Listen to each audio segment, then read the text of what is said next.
A very good afternoon to our distinguished guests, ladies and gentlemen. A warm welcome to the first public lecture of the 5th ASEAN event series of Bridges Dialogues Towards a Culture of Peace. My name is Perinda Kaur from NTU and I'll be taking you through today's events. The Bridges series is facilitated by the International Peace Foundation, IPF, through lectures, workshops, seminars, and artistic events, which have been in general open and free of charge to the public.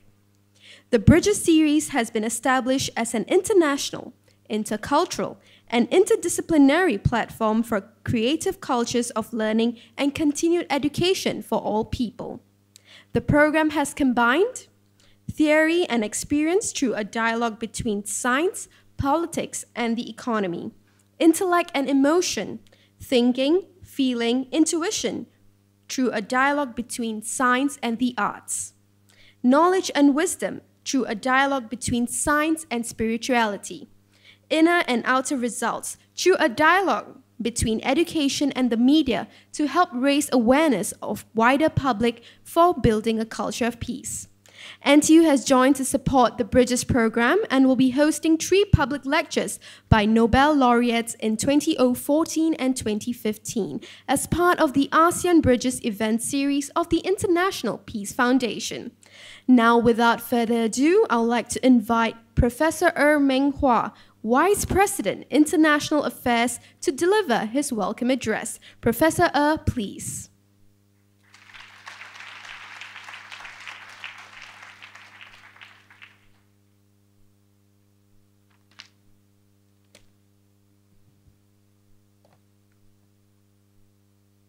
Professor Sir James Mirrlees, 1996 Nobel Laureate for Economics and Master of Morningside College at the Chinese University of Hong Kong.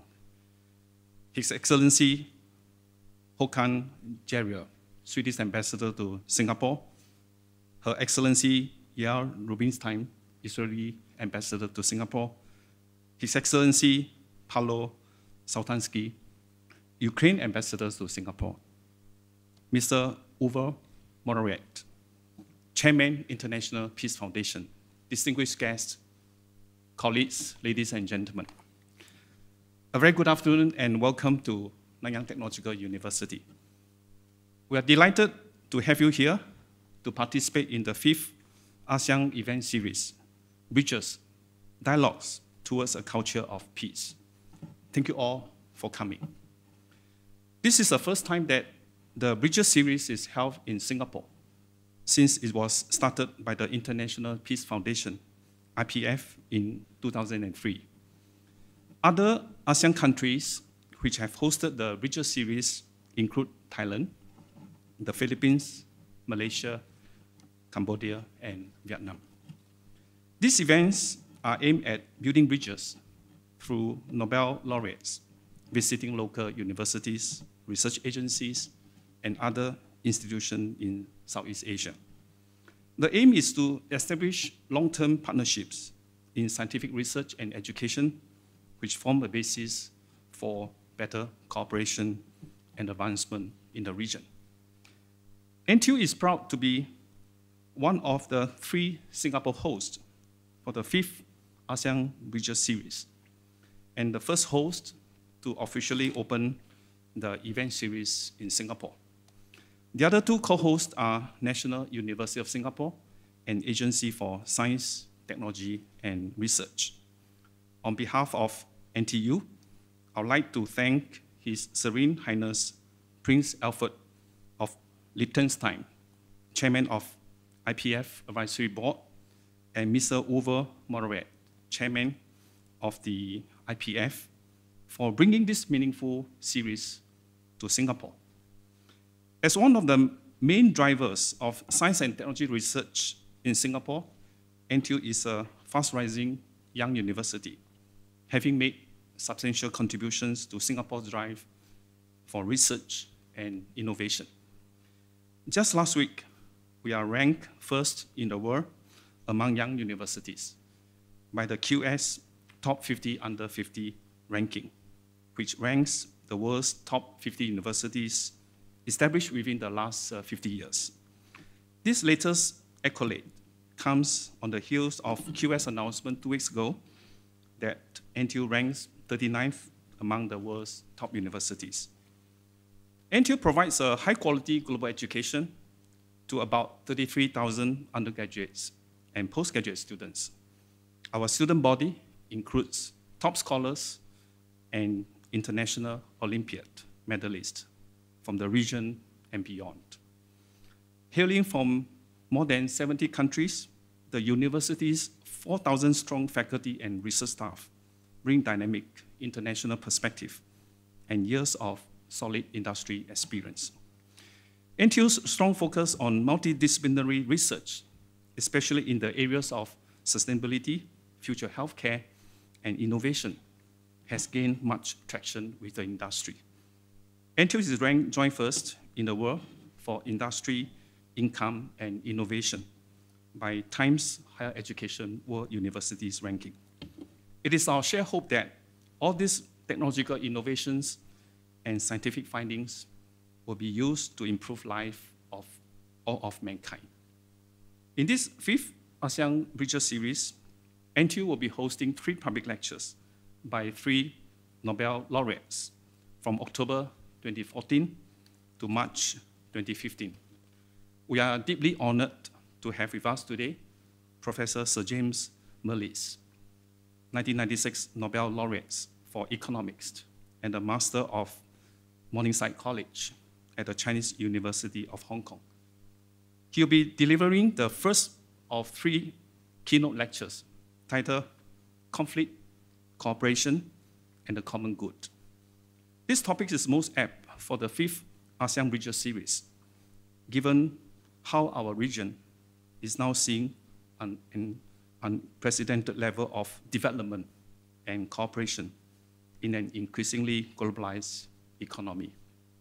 In closing, I wish all of you an enjoyable and fruitful time this afternoon. Thank you very much.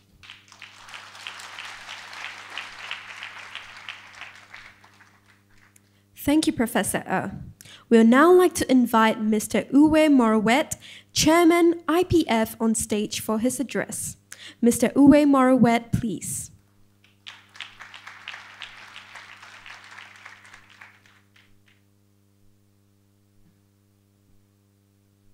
Welcome to the 5th ASEAN event series, Bridges, Dialogues Towards a Culture of Peace.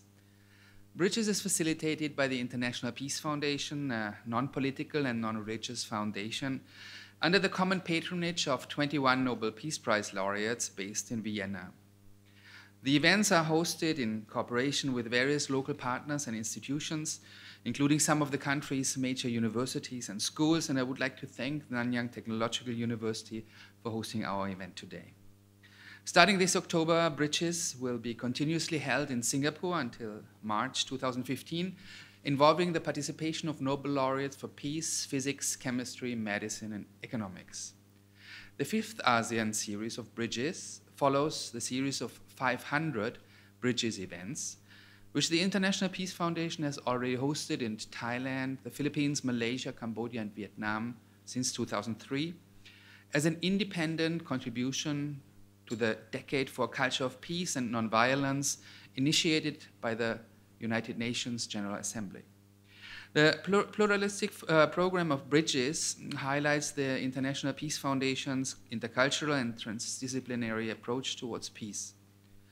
The foundation doesn't take sides, but acts as a mediator by creating an independent platform for dialogue where representatives of science, politics, economy, culture, religion, the media, and youth can meet, share their viewpoints, listen to each other, and find mutual ways of understanding and cooperation. Therefore, the foundation itself is a bridge and a facilitator between different language groups in our divided societies, where politicians speak another language than artists, and business and religious leaders another language than scientists. In a highly independent world, problems cannot be solved by either one of these language groups only, but by working together. After the success of its Bridges programs in Thailand, the Philippines, Malaysia, Cambodia, and Vietnam, The International Peace Foundation has therefore been invited by other ASEAN countries to build further bridges towards peace and international understanding by expanding its program in Southeast Asia to stimulate the intellectual, scientific, and cultural exchange in the region. The 5th ASEAN Bridges series therefore continuously takes place in Singapore from October to March, comprising events with Nobel laureates from all fields. The Nobel laureates will visit the region, not all at once, but separately to conduct public lectures, seminars, workshops, and dialogues hosted by local institutions during a continued period of 6 months. The topics of the ongoing events deal with the overall theme of building a culture of peace and development in a globalized world, with a wide range of issues in the fields of politics, economy, science, culture, and the media. They especially highlight the challenges of both globalization and regionalism and its impact on development in international cooperation. The aim of Bridges is to facilitate and strengthen dialogue and communication between societies in Southeast Asia with their multiple cultures and faiths, as well as with peoples in other parts of the world to promote understanding and trust. The events aim at building bridges with local universities and other institutions in Southeast Asia to establish long-term relationships with Nobel laureates in all fields, which may result in common research programs and other forms of collaboration. By enhancing science, technology, and education as a basis for peace and development, the events may lead to a better cooperation for the advancement of peace, freedom, and security in the region, with the active involvement of the young generation, ASEAN's key to the future. This is why Bridges is not designed as a one-time event, but as a continuous process of synergies to make the series of events a sustainable success for Singapore and for Southeast Asia as a whole. I'm grateful to the Singapore Honorary Chairman of Bridges, the Honorable S.R. Nadan, the Singapore Chairman of Bridges, His Excellency Minister Heng Swee Keat, to Nanyang Technological University, as well as to our other partners and sponsors who have enabled us to make the idea of Bridges a reality. I would like to say thank you to everyone present today for taking part in this program. May it help us to facilitate a new culture of peace through dialogue, transcending its definition as merely the absence of war or armed conflict into a new understanding what the basis for peace is: education. In this spirit, we welcome today the 1996 Nobel Laureate for Economics, Professor Sir James Mirrlees, who has agreed to come to Singapore to support the events. We all look forward to his keynote speech and to his important contribution to build bridges. Thank you very much.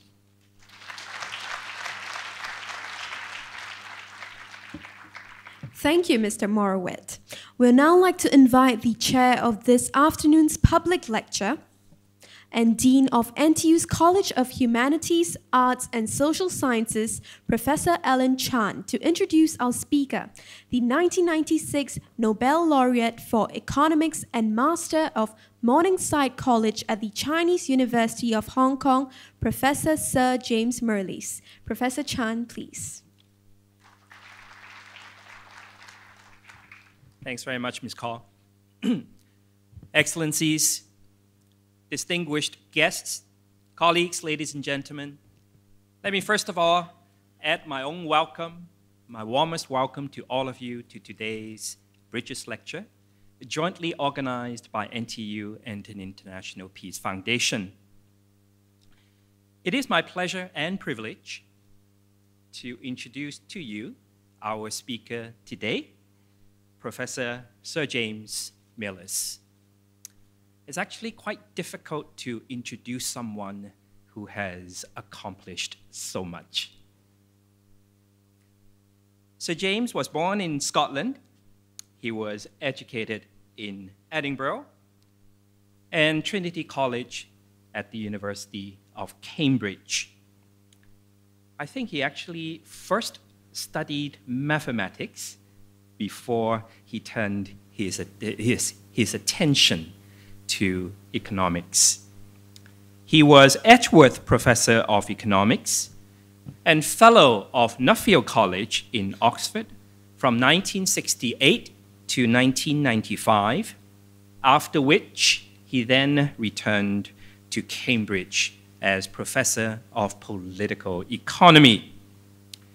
Since 2002, he has been appointed Distinguished Professor at Large at the Chinese University of Hong Kong. And in 2009, as you have heard several times already, he became Master of the then newly established Morningside College at CUHK. Sir James also has held various visiting professorships at MIT, Berkeley, Yale, Melbourne, and Peking University. He was president of the Royal Economic Society from 1989 to 1992, and is a fellow of the British Academy, the Royal Society of Edinburgh, among many others. He is a member of Scotland's Council of Economic Advisors. I might add that he was actually quite active in the debate leading up to the recent referendum in Scotland.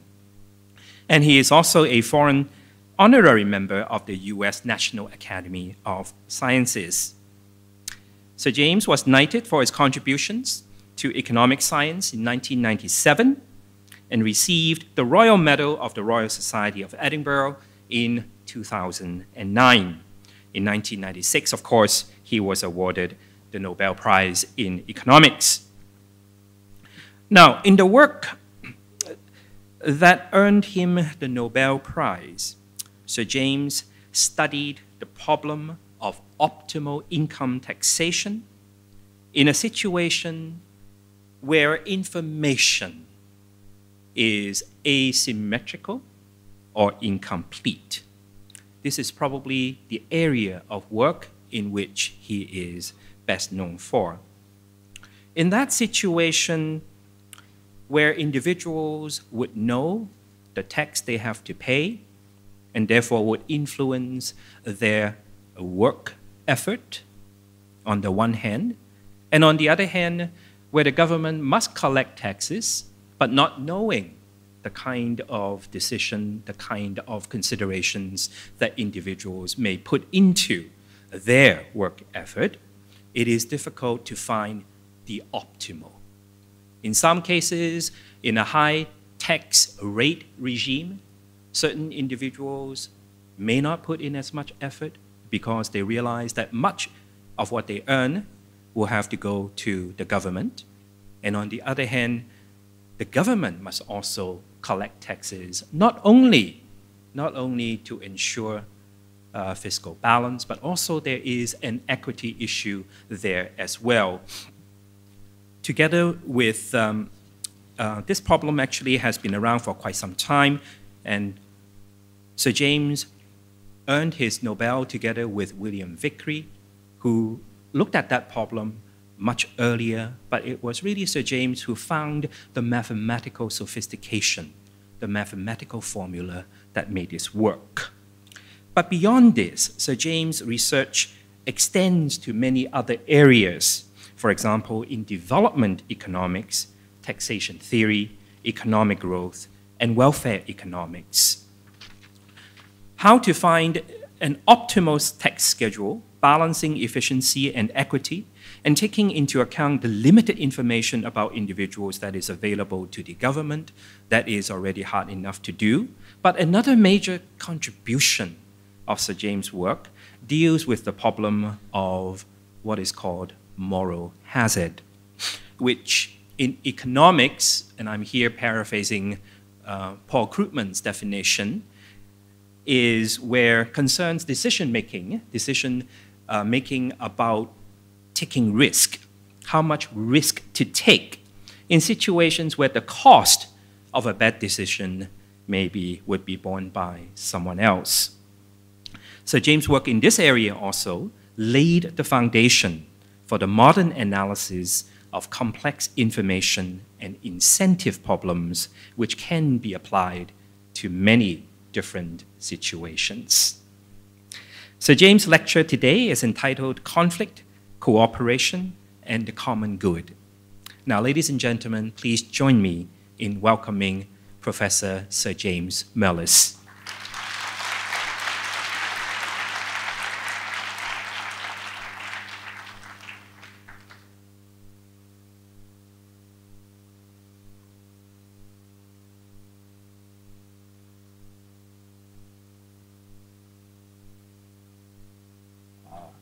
Excellencies, distinguished visitors, friends, everybody. Conflict, cooperation, and the common good.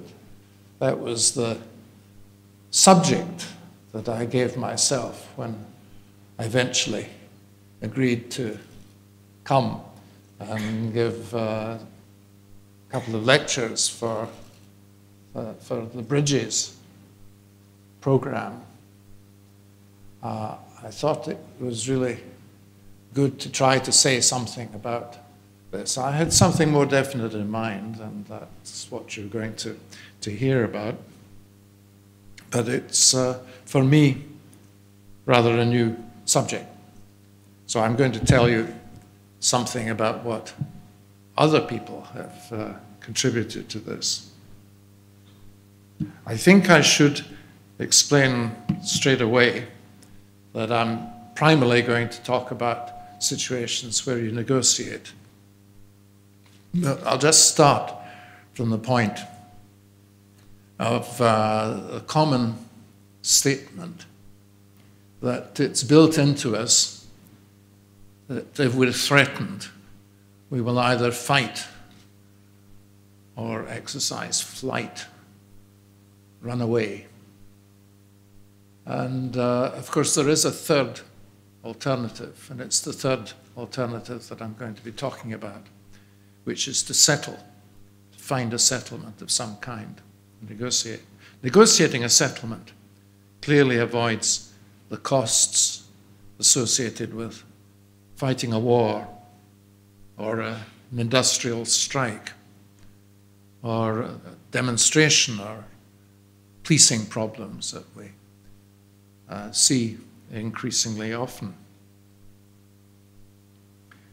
Of course, you notice that when there's a really large conflict of interest, I have to give some meaning to quite what that means later, that it may take a very long time before a settlement is actually agreed.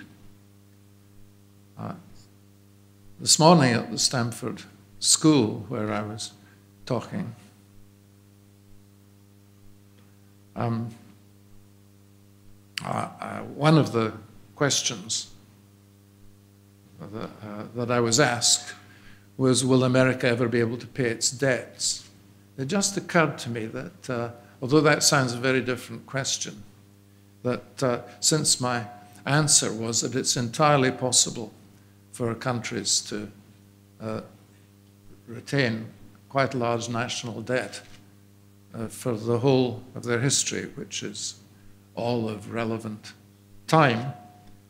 Similarly, it's clearly possible that settlements can be delayed forever.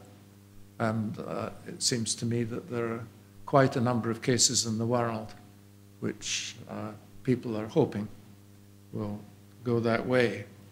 I'm not going to be talking about that kind of case. I'll talk about the case where there's a genuine attempt at settlement.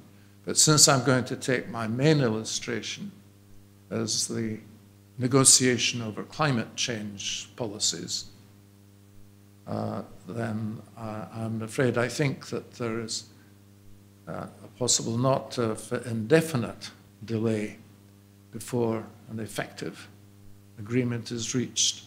There may be a very long delay. One exception to my remark about how long things might be delayed is indeed cases of that kind where there's more than two sides to the bargain. Clearly that's true of the negotiations over levels of carbon emissions by on the current count of the number of countries that are party to negotiations ongoing to finish this year is 193, which for some reason misses 3 of the countries of the world out, but I'm not quite sure who they are. And of course, international trade negotiations is another example I might have taken. Now, you may feel that these are cases where there wasn't going to be any war or any serious conflict, but I still think that they're important cases where you resolve the conflict, fortunately, by entirely peaceful means, but that there could still be very serious consequences from not reaching an agreement, very costly consequences. And in the case of climate change, there could be enormous loss of life as a result of not agreeing things. So it's actually quite comparable to the case of wars and reaching agreements. Now, in these multi-sided examples, of course, as compared to the way that we imagine most fighting situations, there is a strong element of common interest. That makes it apparently more likely that you'd proceed to negotiation quite early on, because there are advantages in reaching a settlement, which are quite clear in advance. And that could perfectly well be true in the case of industrial conflicts as well. The battle between employees and employers, that they should agree a way of working together that will produce as much as possible, highest possible value added, even if they still have to sort out the sharing of this total amount. There are cases where the parties to the dispute that we're considering fight rather than negotiate, even when they appear to have little direct interest in the battle.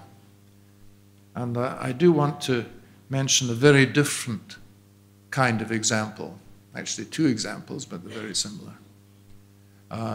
to bear in mind in what I go on to say, and I'm going to come back and refer to it again. In both of the 2 world wars, Britain, as it happens, and I bring up Britain because for obvious reasons I know a bit about these examples. In both of them, Britain entered the war, declared war on Germany, without apparently having an interest, its own interest involved in the cause for which they entered the war. The immediate influence, although they didn't make a precise statement about that, was that Germany had invaded Belgium, which some had felt that there was a guarantee that Britain would enter the war against Germany if Belgium were invaded. And there was certainly a sense that serious injustice and wickedness had been done and something should be done.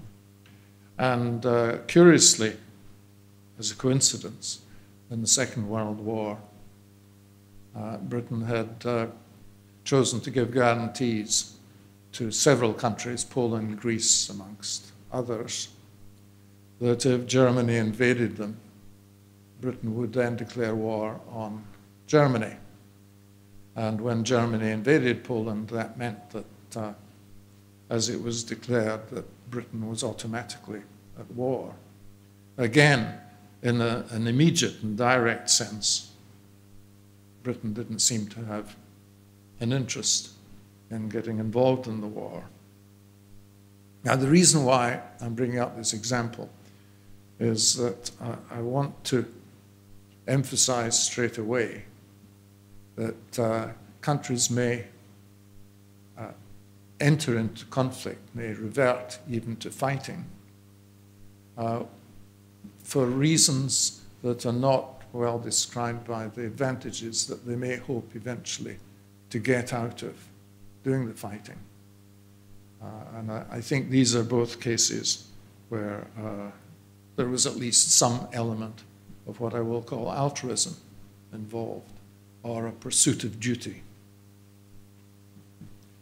Now, sorry, there are many reasons. Of course, at the end of the slide says there are many reasons for fighting rather than for seeking settlement, but many others besides what I'm concentrating on, but I found there was just too much to try to cover if I was going to think out all the other examples as well. So I'll concentrate on the ones I've just suggested.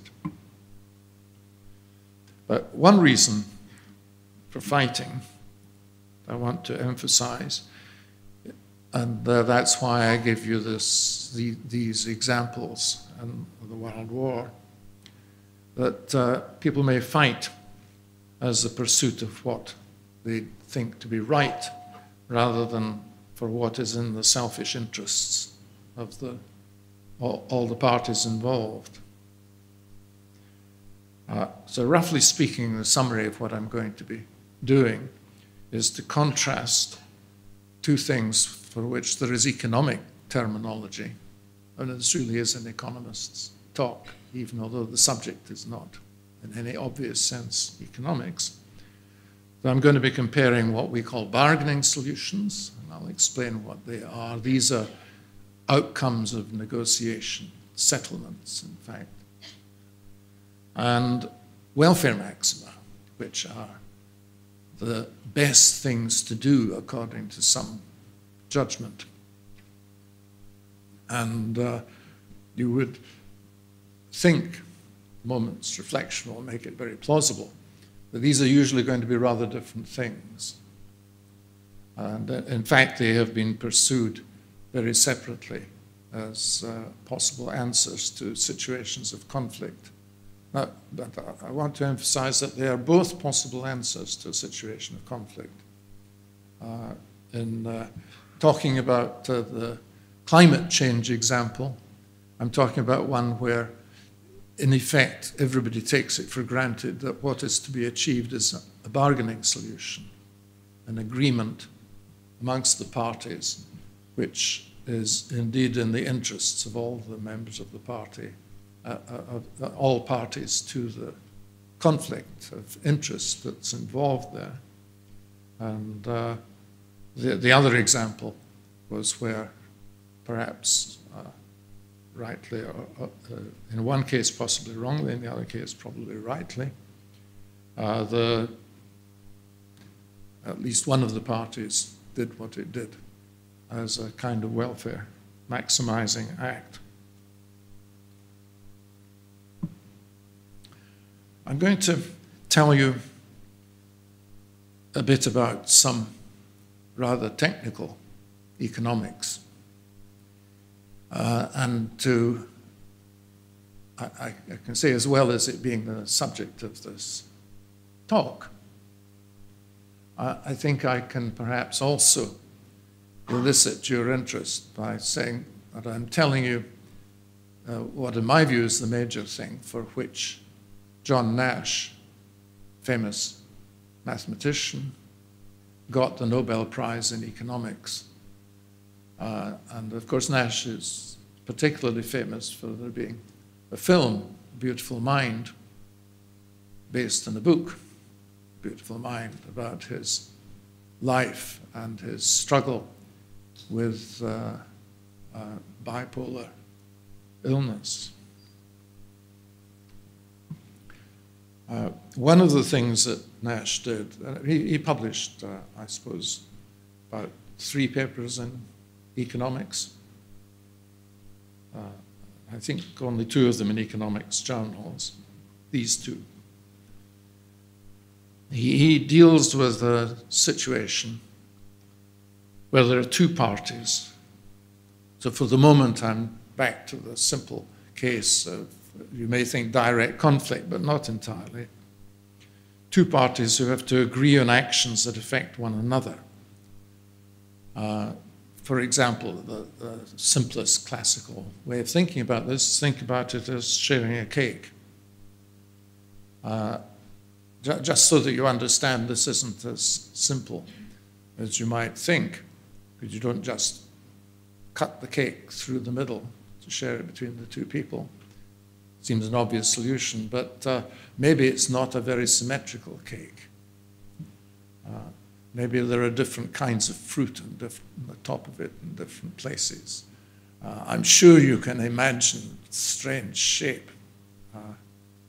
As the older of two brothers at home, it was always my responsibility to cut cakes or anything else. So I'm rather intensely interested in this particular problem. And I was actually very successful. I think we never really had a fight as a result. But that was partly because we intuitively understood the classical answer to the problem, which was one person should do the cutting and the other one should get to do the choosing. Well, we're not talking about problems that are quite that easy an answer, because we're supposing that both parties have to agree on just where the division will come. And we're to imagine it in a case where, if no agreement is reached, there's a fallback to a basic state, which I will call the fallback on no agreement state of affairs. It's like enforcing proper negotiation over cake cutting, which uses the condition that the two parties will each get nothing if they can't agree. So these fallback positions are supposed to be quite nasty. You'll see why. But there are still many possible outcomes. You could divide it different ways, a bit more to one than the other. Maybe the bigger person, maybe I should get more than my brother because I was bigger. Each of these possible sharing outcomes where we do actually get all of the cake and no crumbs are lost, we'll call frontier outcomes. I call it frontier because they're on a kind of possibility frontier according to economics diagrams. And frontier outcomes are as good as possible for each of them given what the other gets. Fairly straightforward idea. And there are many frontier outcomes. Our problem, Nash's problem, is which one will be chosen. I should emphasize that Nash did this. His first paper was 1950. The second of the papers on bargaining was 1953, when he was already beginning to suffer from the disorder, although it made another very nice step. And a lot of really good and important work was then done afterwards on the bargaining problem. For example, in fact, by Ariel Rubinstein, friend. But I won't talk about any of that stuff. I just go back to the beginning. Some examples before I tell you what Nash actually did and showed, proved. Two countries might agree on the shares of a disputed territory. That's one way of resolving issues about disputes over territory.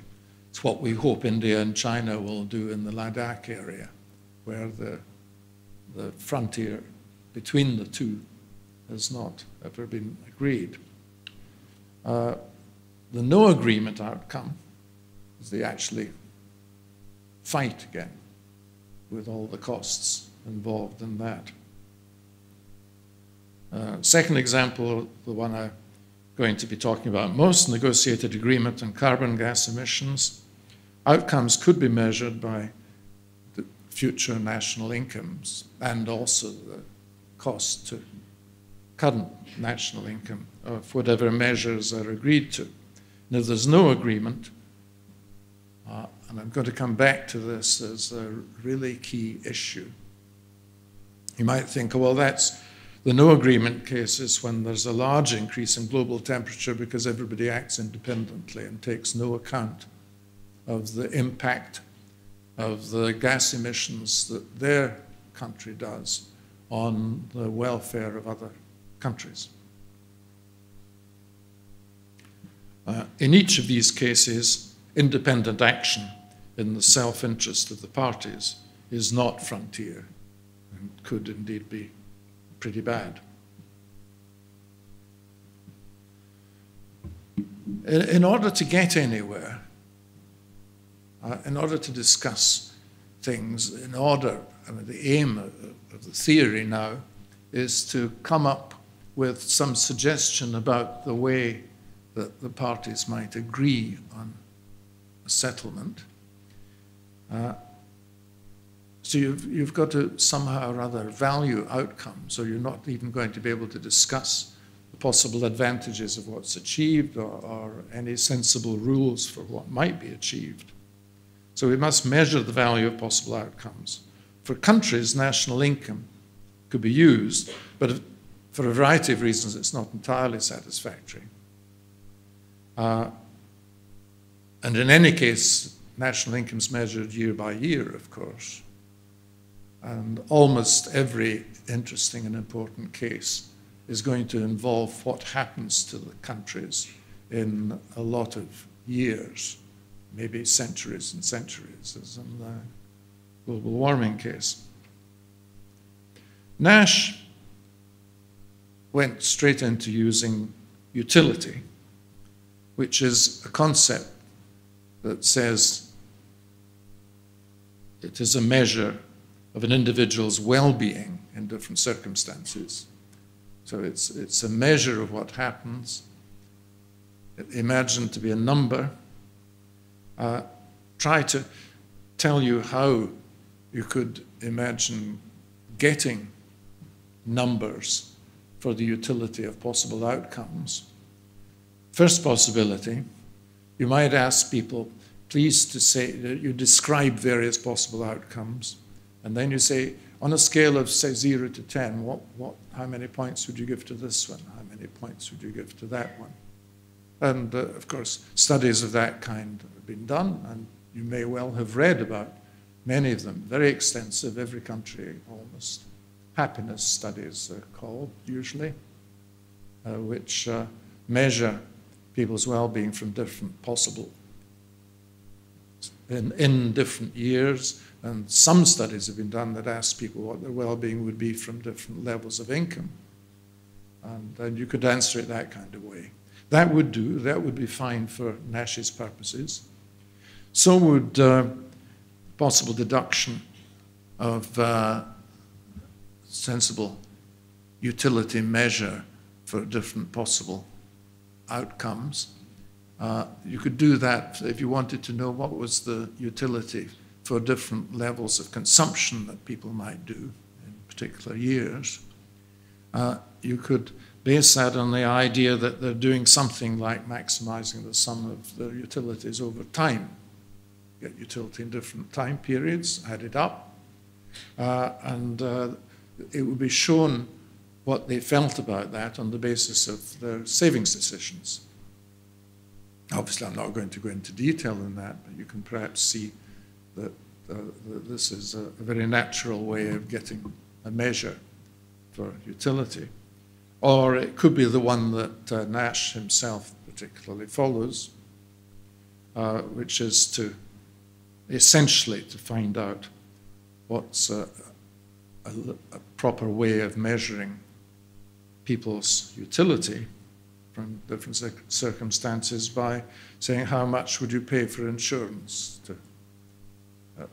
against this happening, or the possible advantages of getting it. Now, I won't pursue it further, but I wanted to make clear that this needn't be an entirely impossible task. But you may have gained the sense, and if you did, you're right, that this doesn't pin down particular numbers for utility, different things. That's particularly why I mentioned the scale from 0 to 10. You get to decide what 0 to 10 means. And so there's no way you're going to be able to compare numbers for different people, because each of them has it may mean something rather different for different people. Well, now this is the 2 slides that are technical, where I think at least I should give you a chance of seeing what are the key assumptions that were made, but you'll understand what the conclusions are when I get there. See the point of it.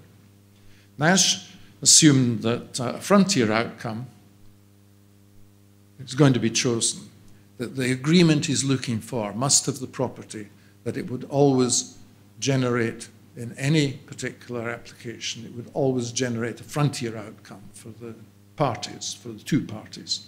And it would be better, that's to say, for both of them than for the fallback positions. And that will be chosen. Now, slightly more complicated one. If some particular outcome for the 2 parties, X, would be agreed to, and it would be agreed to out in some particular case with a large set of alternatives, then if you threw away some of these alternatives and said, let's not consider them, you're not allowed these particular ones. So long as you didn't get rid of X, X would still be the one that would be agreed. So the principle of agreement that we're looking for has to satisfy this property that throwing away apparently irrelevant alternatives won't matter. I just want you to get a sense of the kind of thing that is being assumed. I think something very, really looks as though it ought to be readily accepted by the parties. That's what's important. We're looking for assumptions, criteria that would be readily accepted by the parties in the bargaining situation. And the third really important assumption, there are some technical additions, but this is what matters, is a symmetry assumption. Symmetry assumption, think of it as going beyond the idea that if you had a nice symmetrical cake, you should obviously divide it in equal parts to the 2. So that's a symmetry assumption. He has a somewhat more general form for that, that if you have a set of possibilities that is symmetrical in the utility sense, that's to say, if any pair U and V is available to 2 parties, well then also V and U, turning them around, switching them between the 2 parties to the bargain, that'll be available as well. Under these circumstances, they should agree to have equal utilities. And in a way, that sounds fine, but just remember that there was no way of making utilities of the 2 parties comparable on the basis of what I taught before. So it's slightly startling, but I think in the context when you can't directly compare the utilities of 2 people, it's actually very good principle you'd expect people to accept. I just note for those of you who are really interested in the technical details, just wanted to remind you that it would be perfectly all right to multiply one person's utilities all by the same number and leave the others the same. And if you do that, you lose symmetry. But bear it in mind that you can do that. And if you don't know the result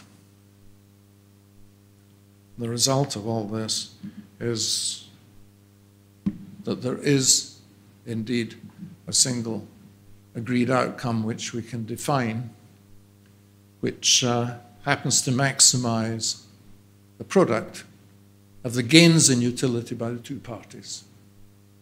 The gains the utility they get from the proposed agreement minus the utility they'd get if there was no agreement. So if the fallback position applies. Nobody, I suppose, had ever seen a criterion that said maximize the product of utilities, but out it bounces.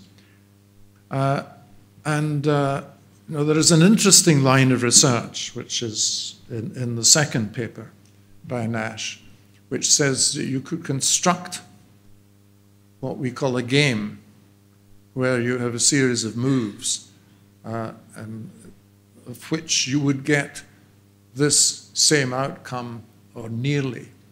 And a stable one would be like this. Even more plausible versions of this kind of game have been developed. I mentioned Ariel Rubinstein earlier on, and that's what he did. Others have done similar things. Now, once you've got an answer, see, the way this proceeded was saying, accept these general principles of there are certain easy cases where you would surely agree that this is the answer. Then, if you've accepted that, you, both the parties to the disagreement, are committed to accepting this particular one which we could work out for you. We would have to determine utilities, but subject to that, we can do it. And then that enables cooperation among people or peoples who count only their own interests. And that's what we wanted to achieve. Now, as far as I know, there had been no straightforward direct application of Nash to a real problem, and we can understand why, although in the time since he published the papers, probably there's been an increasing willingness to consider quantitative solutions to problems that earlier people would not have considered doing. You see graphs appearing in newspapers much more frequently, and people might accept something like this. But now I want to contrast that way of proceeding in trying to find a way of having a very general method for settling an agreement with other uses that some of us have made of utility. Some people, utilitarians they're called, would actually like to use utility to compare different people's welfare or well-being. And I'm one of these, perhaps slightly strange people. And in fact, there are rather a lot of economists who are at least partial utilitarians. I mean, we have to use it judiciously. It won't work everywhere. Utilitarians would assess utility in such a way that they could add up different people's utility. Of course, there'll be disagreement about proposed measures like that, but actually there's sufficient similarity among people that you would expect that you could do something like this. If you don't think people are terribly similar, well then how do you explain that if you go out on the busier roads and look at the cars, that most of the cars are virtually identical?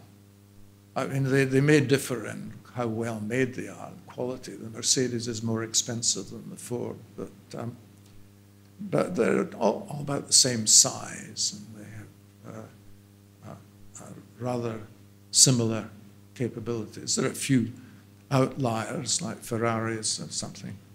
Probably you don't have them in Singapore. Well, we've got plenty in Hong Kong.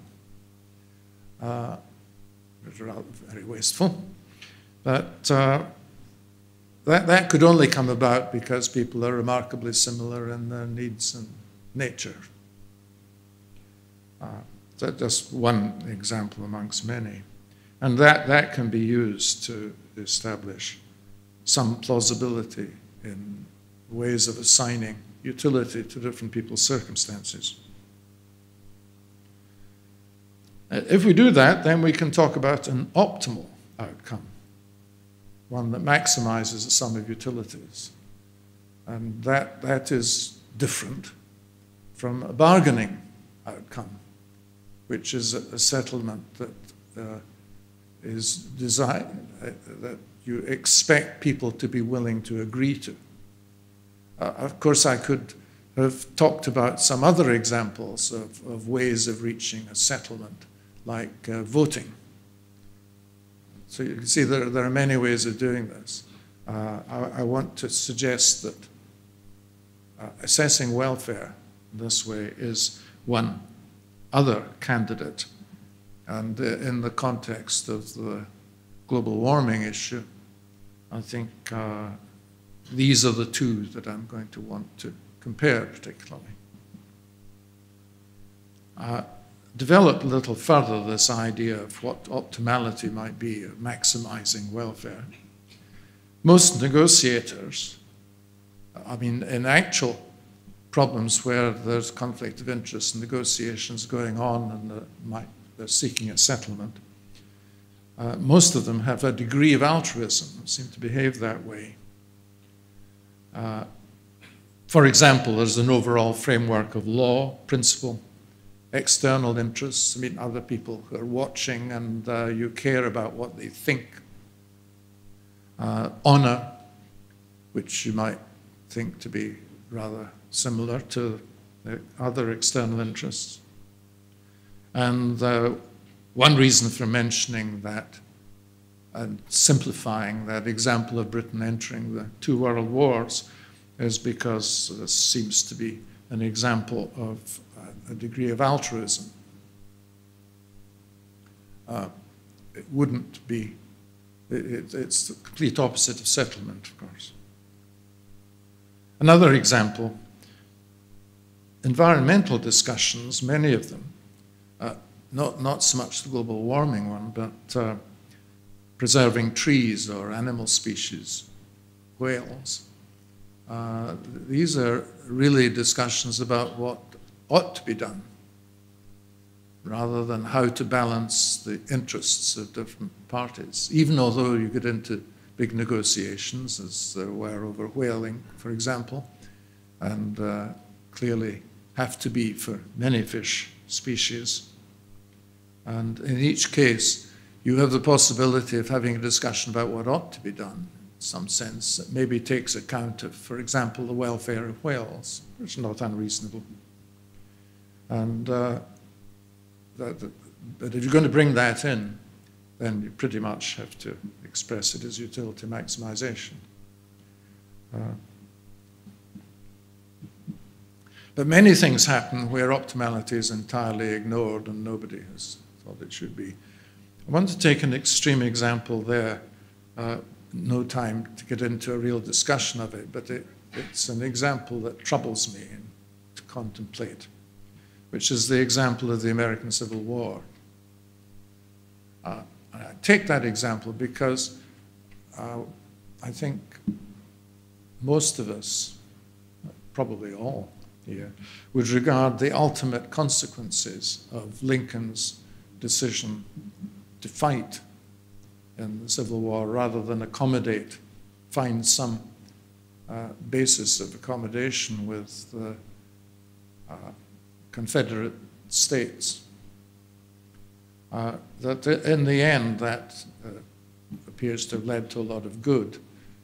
It took a while, but it really did mean that slavery was abolished and that civil rights were extended more and more to blacks. Seems particularly difficult to settle what is optimal in these disputes about land or territory. But Lincoln does seem to have taken rather an extreme decision in deciding that it was a matter of his duty, because of his oath to uphold the Constitution of the United States of America, to keep the Union together. Of course, you recognize that this is also a decision that Cameron, the British Prime Minister, did not take when he was approached by the Scottish First Minister to ask him if he would agree to a referendum being held on the possibility of Scottish independence. And it's interesting to consider why there's a very big difference. The fact of not having a constitution actually provides a great deal of freedom in contexts of that kind.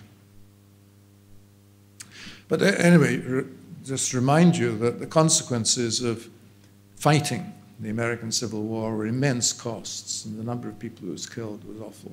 And they were killed in particularly nasty and horrible ways, which is why I think that it's still very difficult.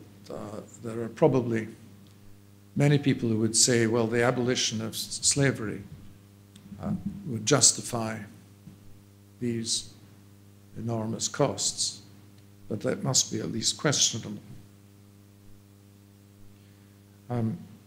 Because, of course, it would have been abolished eventually in any case. Even when there's no altruism, there may be a great advantage to everyone, of course, in agreeing common action where each plays a part. That's the situation with the problem of climate change. Because what each country does in creating carbon emissions contributes towards the whole stock of carbon emissions in the long run, and therefore influences the temperature, the average temperature of the world over time, and the height of the oceans, the sea level. What each country does makes a small difference to the sea level and temperature in the future. What others do is entirely beneficial to virtually every country. So every country has an interest in other countries reducing their carbon emissions. And every country has an interest in not reducing its own carbon emissions much below the point where they would maximize immediate utility. So a bargaining solution will avoid, you hope, the bad outcome and give one of the good outcomes. Well, suppose we think it's best to maximize the sum of utilities. That's the alternative approach of deciding what would be the best thing to do. Then that's almost always a different outcome from the Nash bargaining solution. It could well result in some parties being worse off than their fallback or basic positions. Of course, an extreme case would be, think of taxation in the country as being a decision just 1 year. After all, these things are decided effectively year by year. Think of it as the outcome of a Nash bargain. Well, you can't.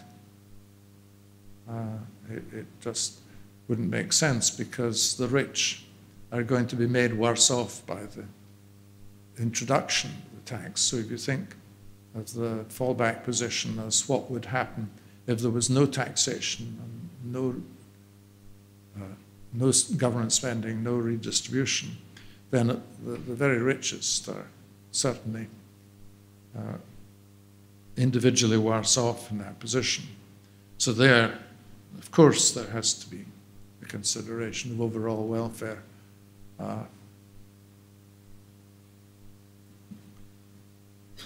Negotiating over climate change, well, what has happened there? Seems to me published discussion about climate change is mainly about what optimal global emissions would be, the total. The argument that each country should tax emissions at a rate equal to the estimated damage to future world GDP through the rising temperature or rising water levels is an optimality argument, quite directly. It's quite probably not frontier. That's to say, you could probably improve things for everybody by alternatives on that. But I'm not saying that the arguments for this aren't quite strong. But it does involve a particular distribution of utility. Now, I just reached the point where I was wanting to say that there may be some countries that do not have very much to gain as countries if altruism is regarded as irrelevant. Do not have much to gain from holding down future temperature. We don't know, but Abbott, the Australian Prime Minister, has recently said that, made a statement saying it's not at all clear that we need to do anything now when the benefits from reducing global warming are going to happen in the remote future and may even be benign. Well, I don't know that there are many people who think they'd be benign for Australia. That's wildly implausible. But the real point is that the consequences, this is the problem I want to talk about. Haven't got there. Yes, here we go. We'll come to the real point of it now. The Nash theory was about two people who have to reach an agreement where it's generally pretty easy to say what the no agreement outcome would be, what the fallback would be. Global warming policy could involve over 100 parties, actually 193 in the current negotiation. It's costly now to reduce emissions, and then all gain in the future, but some gain very little. Most would gain a great deal from the agreement. But membership cannot be enforced, you think. We have to ask the question rather carefully, what is the fallback? Defining the no agreement state, what happens? Since the bargain's to be fair, neutral, and rational, the fallback for each country could indeed be the result, whatever would be the result of independent action. So everybody gets whatever would happen if nobody acts. But if you think of the discussion actually taking place with the 193 people in the room, well, the problem is that they're all there in the room, and then each of them has to say what is the no agreement outcome for them. You could perfectly plausibly argue that it's whatever would happen to them if they kept out of the bargain, because that's really what the fallback position is. So for each individual country, just because it can free ride on the whole situation of those who continue, it will seem that they should leave. So probably each party would be better off outside, and as a result they would all leave and there'd be no bargain. A bargaining solution that is worth having actually seems to require decisions that I would call unselfish, altruistic, to participate in the negotiation. Because the decision to participate in the negotiation really means that you should think of the advantages to the whole world from doing so.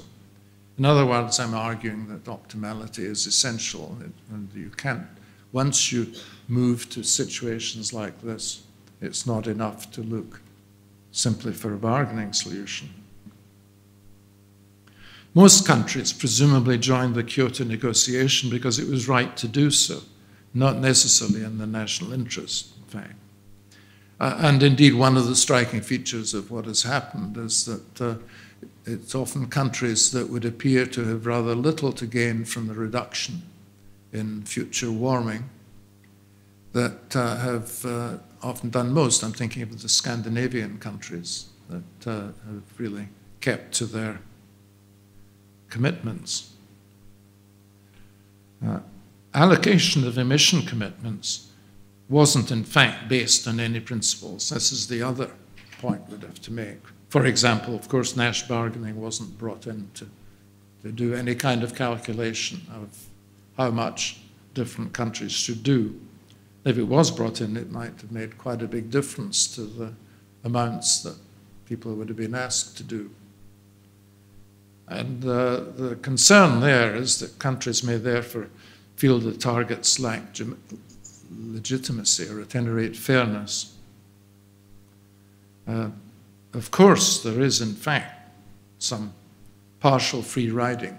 By partial free riding, I mean that some countries have stayed outside or haven't really done anything serious to pursue their problems, but they've done something serious, like America has certainly done a certain amount, particularly in the development of new technologies or the encouragement of new technologies. Most countries involved in Kyoto have done quite a lot in the way of establishing windmills, which may not be the best way of dealing with it, and developing using solar power one way and another, which is increasingly a good way to deal with it. And even Australia is planning to do something to reduce its emissions. So it's not complete free riding on what the others do. Countries mainly do not observe their commitments, and that is the real problem with the situation we currently have. Now, it's an intriguing feature of a bargaining solution that you could actually improve the frontier, get more for all parties or both parties by monetary transfers between them. You can see that monetary transfers in the case of the climate change example would be payments that might be quite directly comparable to the cost of undertaking climate change. And interestingly, they are in fact being contemplated as part of the new agreement that's currently under discussion, where the richer countries would pay the poorer countries something towards the cost of developing and applying alternative energy technologies. But it had seemed to me on the back of the envelope kind of application of Nash equilibrium ideas to the global warming problem that you would in fact have wanted to, that for that solution one would have had monetary transfers to a country like the United States or Russia, which may not have as much to gain from the reduction in global warming as others. So it might have been very difficult to agree. It just wouldn't have appealed to people's sense of optimality. They could, of course, be used in a more subtle way as a way of encouraging participation by parties that would not otherwise join the agreement. And they can be used to help end fighting sooner. There are examples of that, but I think we're getting a little late for me to enter into cases where money has been used instead of fighting. Well, what principles have we got from all of this? Negotiation about details can no doubt do a lot of good, and most negotiations have really got into immense amount of detail, country by country. Trade negotiations are immensely complicated. I just think that perhaps it may be time to consider adopting a different approach to some of these negotiations, to adopt general principles. Of course, I talked about the Nash bargaining solution because that would be one example of a general principle that could be used by experts, as it were. And all parties should accept the outcome before it's been calculated. They should accept general principles that it could apply across an immensely wide range of examples. And I mean, that's, in a sense, also what you're doing with welfare maximization. They might accept a way of calculating an optimum in a way that gives weight to national interests. So we have two different ways of using it. I think the examples that I've given show that in some cases there will have to be a very strong element of the bargaining solution, and in others there could be mainly welfare calculation. Of course, one way of having a welfare function is to use some kind of augmented GDP, which seems to me to have the great disadvantages when it comes to properly considering inequality and the effects of inequality, which is why I said it's not entirely satisfactory. My conclusions are in short statements. First, that bargaining may be optimal in the sense of a good thing to do. I mean, general bargaining principles. And that actually worthwhile bargaining, good bargaining, often requires optimality. Otherwise, people wouldn't participate if they're not thinking of an element of optimality before proceeding to the bargaining phase. In some sense, what I'm claiming is that a good game needs rules. Thank you very much.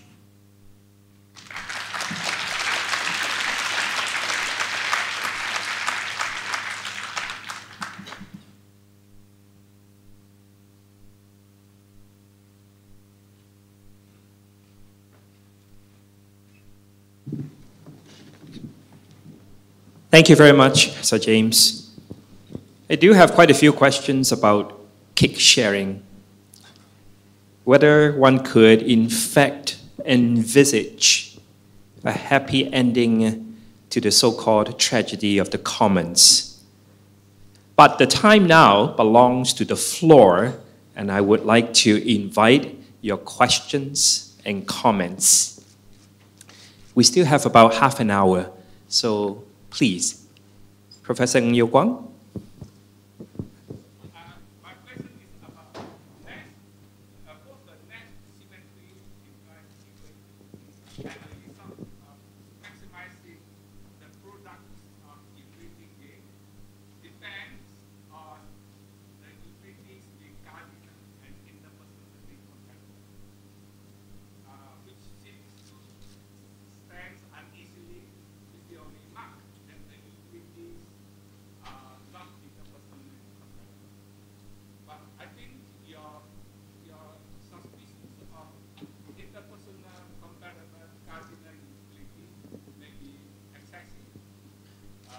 We discussed this 41 years ago in Oxford. My point is that we can use the minimum perceivable increments of happiness as interpersonally compatible cardinal utilities of happiness. And given this possibility, and given the recent advance in happiness studies, maybe we should move from keep using GDP as just this towards using social welfare and global welfare. Thank you. Hello, I didn't know you were here.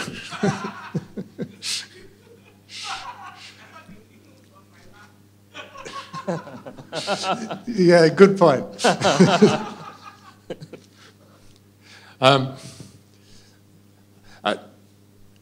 I think just to sharpen up on an element there, I'm not particularly disagreeing. My inclinations are very much in the direction you're describing. But I think we've got to consider the issue of cases, of which I think there are probably quite a lot, where some kind of totally altruistic welfare maximization would, it automatically involves things like, if you're going to do it properly, you say, oh, well, in that case, the rich countries have to give rather large chunks of aid to the poor countries, even if quite a lot gets lost en route by waste and things like that. And since it seems to me clear that this is not going to be possible, so that we've got to have, if we're recommending the idea of the application of general principles agreed in advance to each particular case, they had better be of a form that is going to be acceptable. In other words, what I haven't properly sorted out yet in the talk is that we have to have procedures that help optimality, but are also give you acceptability. Now, the Nash bargaining solution is seeking acceptability. And welfare maximization can only do that by putting on blinkers and narrowly saying, well, we're not going to consider something like foreign aid as part of the total calculation. But as soon as you come to talk about these monetary transfers, which are being discussed now, then that would automatically be raised. So if your general principle method for reaching the outcome would automatically calculate transfers that reduce the American national income by half or more, it simply has no chance. So we're saying, well, we've got to allow for that as well as optimality. That's really what I'm after. Would the same principles hold if you have two overlapping sets of negotiations ongoing at the same time? Not quite identical, maybe different interests, but some overlap. Yeah. And it's very easy. You're assuming for the same group of people, like maybe trade negotiations and climate change negotiations. They actually do have an important area of possible overlap, which the climate change people have largely tried to avoid. But it was a French proposal, which is a very, in my view, a very good one, which is that when countries don't adopt suitable emission controls for the products of certain industries, like it might be American petroleum and similar products from the new technologies, then other countries should impose taxes on the imports from these countries. In other words, there would be tariffs, which of course completely contradicts what the trade negotiation would be trying to do. So, of course, you're raising a really acute issue. I have no solution to offer, but here's a good thing to think about. Yes. Houston, Professor Houston Kwan.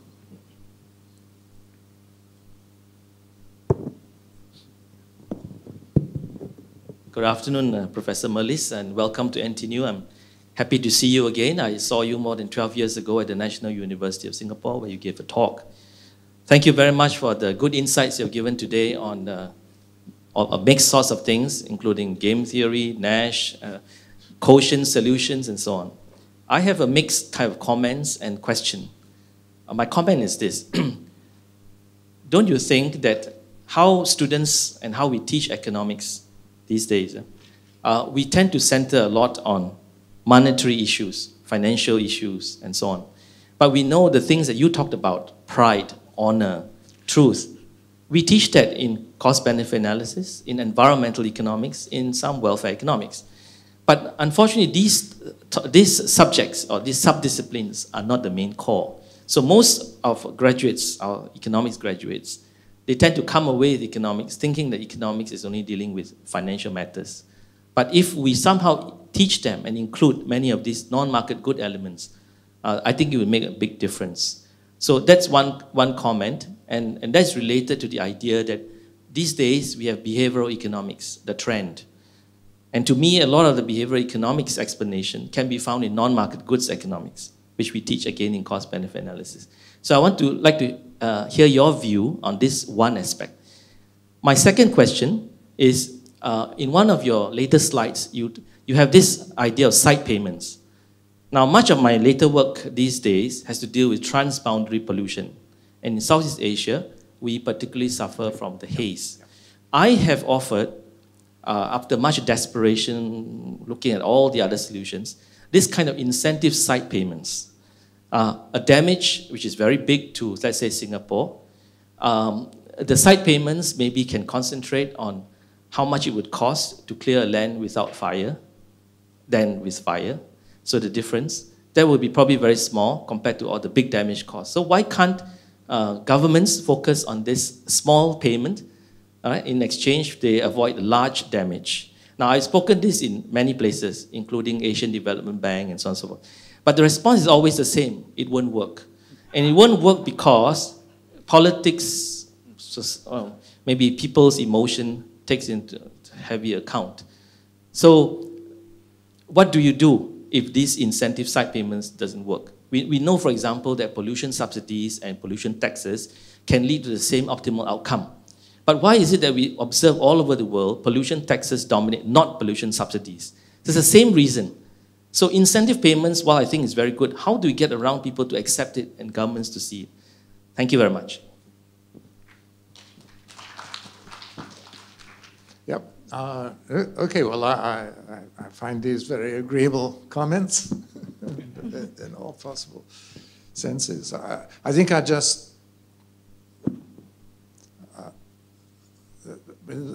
it's also my experience in economics, this interface between academic, theoretical economics, and I'm, as people will have observed, a theorist, and very strongly on the theory side here. But we do interact a bit, and for me particularly in cost-benefit analysis, and nowadays in taxation, with the people who would see themselves as real practical economists. That's the appeal of economics. It's there is a whole part of the economics profession out there. It's not just a university, or an academic or a school field. But almost anything that one could come up with and propose that's really interesting, really make a difference, is going to meet that objection. I mean, in theory, we're supposed to be able to make recommendations where everybody will benefit from it. But that turns out not ever to be sufficient to persuade people to do something. They'll say, no, it can't be done, not politically possible. And one of the difficulties, of course, is that this is not something that we can discuss systematically. We can't say, oh, well, okay, prove it. There must be some criterion for saying it. It sounds quite often as though it's just another way of saying, well, it's never been done. I can't help but thinking that's part of the reason. But of course, in this particular case, it's possible that people would doubt whether the subsidy would be paid. So they might think it wasn't worth doing it. But it doesn't sound very plausible in this context. I thought it would only be agreed if it was going to be paid. It's like So bribing the polluter. That's the objection. well, people don't like the feel of it, right? Yes. Yeah. Oh, the distributional effects are pretty bad. You can see that. But your point is well taken, that the costs at issue are an awful lot bigger. So anyway, keep at it. Very good. We have a question from this side. Professor Ying Yi Hong from the Nanyang Business School. Yeah, I'm here. So James, I have a question for you. So what's your comments and views on the situation now in Hong Kong? Yeah, so the Hong Kong demonstrations, the students coming out, and I think, this is the third or fourth day already. So what would you advise the students? How should they bargain and negotiate? And how about the Hong Kong government or the mainland government? How should they bargain and negotiate? And so, for example, from your view as an economist, and also from your view as the master of Morningstar College at Chinese U, Hong Kong. Yeah, it's Morningside College. Oh, yeah, Morningside. Yeah. Sorry about that. No, that's all right. Interestingly enough, the students have also used Morningstar as a name. They sometimes like to apply to some of the special activities that they have put together in the college. Yeah. But anyway. Well, as Master Morningside College, I should probably say something very anodyne. I don't actually have to worry about what I should do because of students not attending my lectures, because I no longer give lecture courses. So I don't have that issue. But I do certainly. This part of me really thinks very strongly that I hope a lot of the students have gone down to join the demonstration in the centre of Hong Kong. But another part of me thinks, what a waste of time. Why? Why is that so? Well, because I think Xi Jinping has been very successful in projecting the image, which clearly what he wants to do, that in Mrs. Thatcher's terminology, he's not for turning. Interesting, yeah. But of course, I liked the way you put it, because you talked in terms of three parties to this: the Hong Kong government, the Beijing government, and the demonstrating people, the Occupy Central and students. Right. And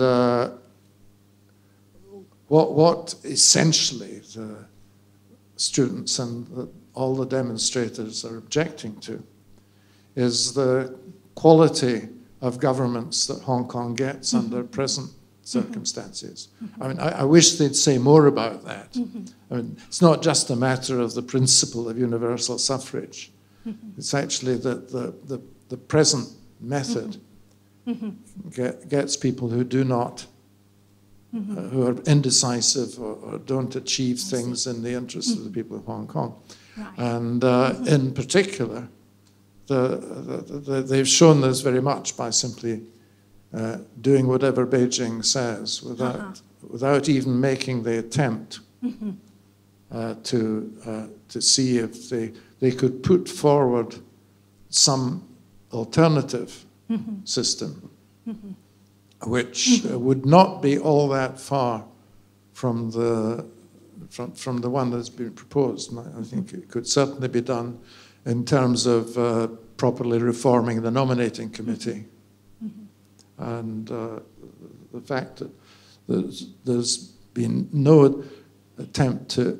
I mean, this would, of course, have embarrassed the Beijing government very greatly.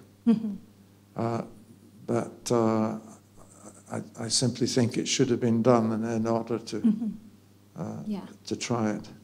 Yeah. Okay. Thank you.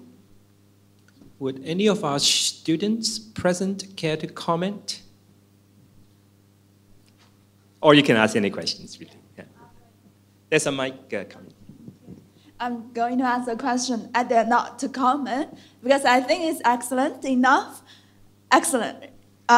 So my question is there a possibility to apply your bargaining solution into resolving things like religious conflicts? Yeah. Well, I know this is quite important in South Asia. I hadn't thought about that one, but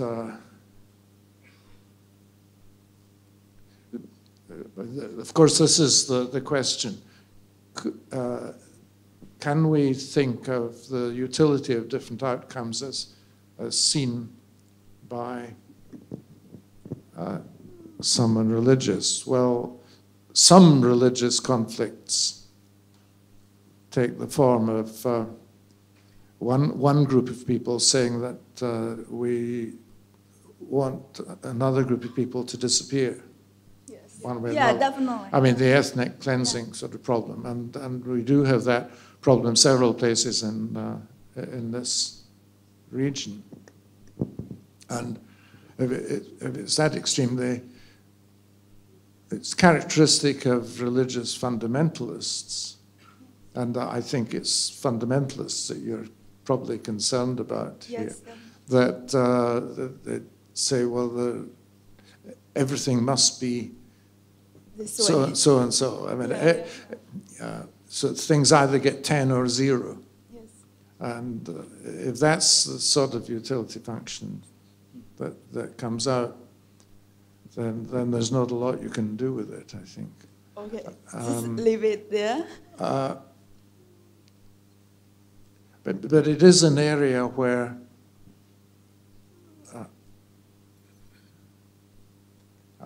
I mean, on the question of whether people are entitled to stay where they are, this is taken to be a right. So that I mean, these religious squabbles seem to be cases where an external party must be brought in. I think that's what I believe. Yeah, it's a difficult case. Sorry. It's okay. Thank you. I don't know. Can you answer it? Okay. Thank you. I know it's difficult.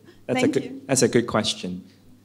Since, after all, this is the first in a series of dialogues towards a culture of peace. Are there other questions? Sorry, have I missed anybody? Since we now seem to be on to broader and broader topics, I might as well ask Sir James, how would you now advise the Scottish Parliament in negotiating with London? Well, but then you get into the details that I shouldn't get into about how much autonomy Scotland, a government should have, a region within the country. But I have been thinking about that. It's an issue of quite general interest. Granted that the substantial majority of the Scottish people wanted to remain part of the United Kingdom, that clearly means that they want to share in some things within the United Kingdom. So now we have the difficulty of deciding what they are. I know that the First Minister and the Scottish Government would like to think that they can interpret the vote as thinking that they should get maximum autonomy. And the First Minister has said that would be effective independence. And after a little while, you could simply point out that Scotland had become independent. So it seems to me, and he wouldn't like me saying it, that's clearly not a possible position, because people wouldn't have voted the way they did if that was what they wanted. But I think it's a fair guess that economics narrowly considered that the people would, a majority would probably favour autonomy, and that the reasons for it relatively short run, in the sense that European policies all over Europe, including the UK, have gone for austerity in conditions when austerity is too extreme a policy and needn't have been followed. And Scotland would not have been as extreme. So I can understand why they want to have that now. Whether it's a good signal for the way things will be in the future is very hard to tell, but it's probably as good a basis as any. But then that would mean leaving other issues like foreign relations and so on to the whole of the UK to do. Well, I'm trying to remember just how much autonomy Northern Ireland has. It doesn't have so much legislated autonomy, but it has effective, by convention, very high autonomy, in the sense that Northern Ireland issues are not discussed in Westminster except very briefly, once a year. And they are determined in Parliament. That seemed to be going too far, but I imagine that we may simply copy Northern Ireland. Mm-hmm. Thank you. We may have time for one final question, perhaps. Yes, please. Sir James, Raymond Kwok from Oxford Economics. Thank you very much for the presentation. And I'm a mathematician. I'm still grappling with economics. I want to ask two questions. The first one is regarding your fortes on taxation. With more and more information government is able to gather, do you think that the taxation principle, what you have suggested in your biography, does taxation system and way of getting taxation money to fund and economics will change compared to what income tax, corporate tax, VAT, and the tax system in general? Do you see that as a new innovation way of doing that? Coming back to conflicts, cooperation, and common good, similar to what you've said about basically negotiation and all that, how do you see that within the context of different countries? Because boundaries, climate, ecosystem changes is because we are not able to contain what you basically affect me through the cloud. But I would have information that you are creating the situation. Are we not able to basically get information on that to use that as a basis to negotiate? I like your theory about let's agree on the game rules, then do the calculation. Then nobody is going to be hiding behind the back. But maybe you can share with us your thoughts. Okay, on the tax system, the idea of raising taxes, which perhaps could be done more simply than most countries do, but when it comes down to discussing tax reform, I think all of the many groups that have done reviews of taxation, including the one I was kind of in charge of,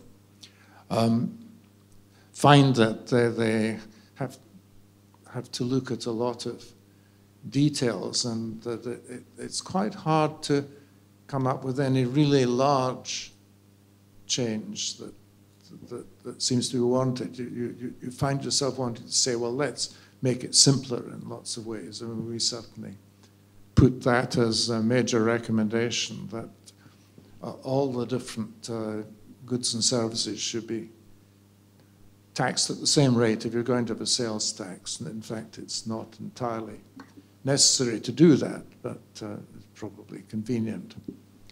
And income tax remain important. But I think there's one, I might raise one particular dimension in which things may change in the next 50 years or so, that possibly we will move into an era where there are some, let's call them world taxes. It may happen first by the EU introducing some overall taxes, and then people may see the advantages of extending it further. The point at issue is that if there is an overall arrangement whereby people have to report their income to whichever regime they're in at the time, but it won't matter which regime they're in, they will have to pay the same tax.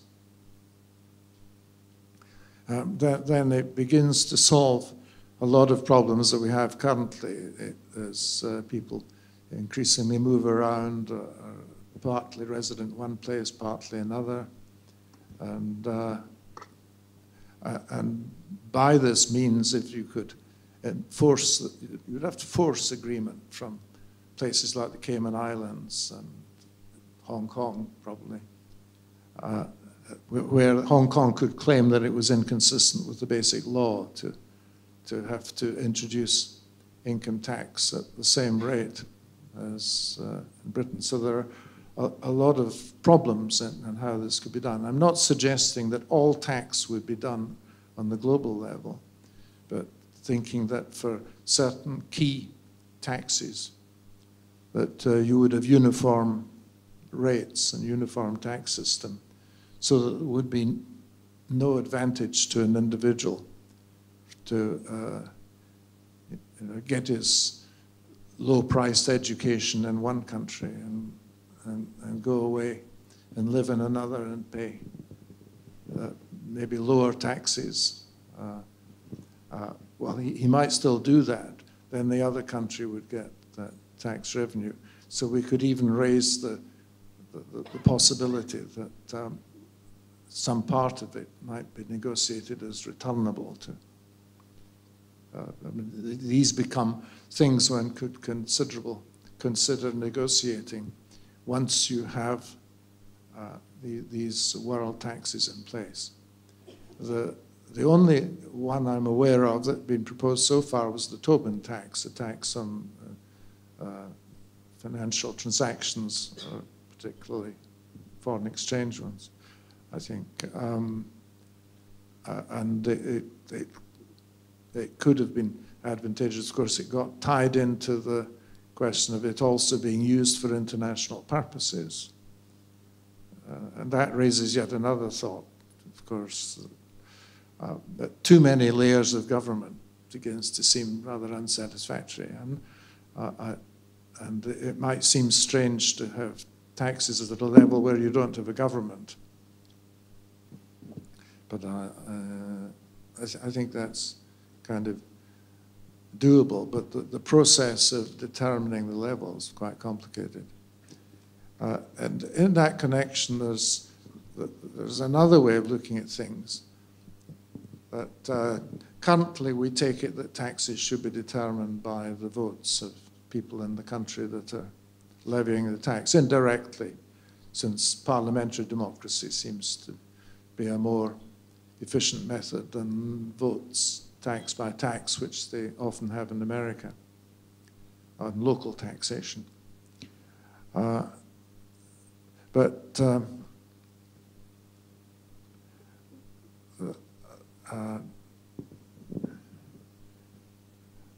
sorry, just for a moment lost track of what I was after. It just seems that this whole area of how agreement is reached might deserve change in the spirit of what I was talking about here, of having general principles which are agreed and then applied.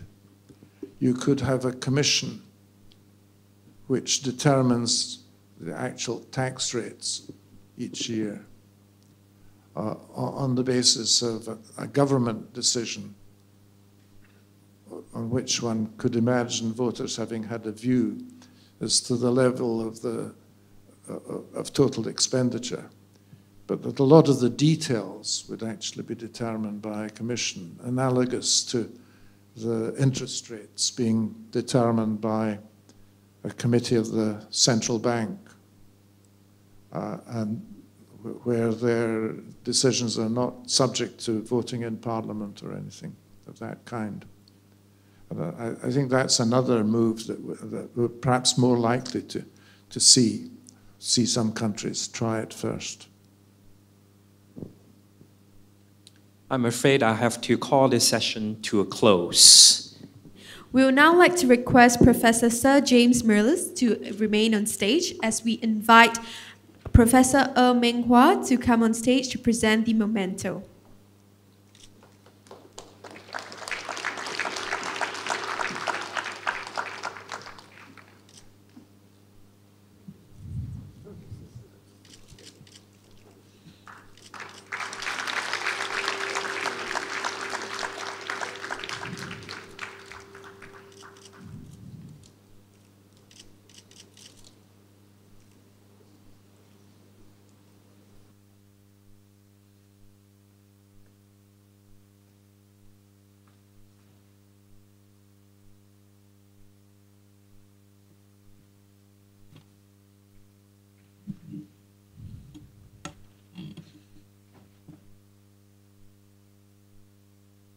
This brings us to the end of this enriching lecture of the 5th ASEAN event series, Bridges, Dialogue Towards a Culture of Peace.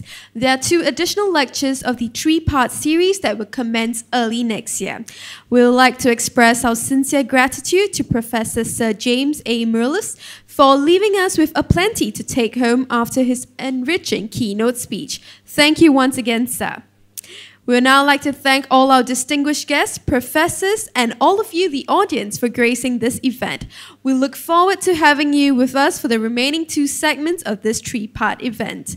We would now like to invite all the invited guests to proceed to the function room upstairs for a simple reception. My name is Purna Kaur, and it has been an honor to be presenting this event to you. Have a great day ahead.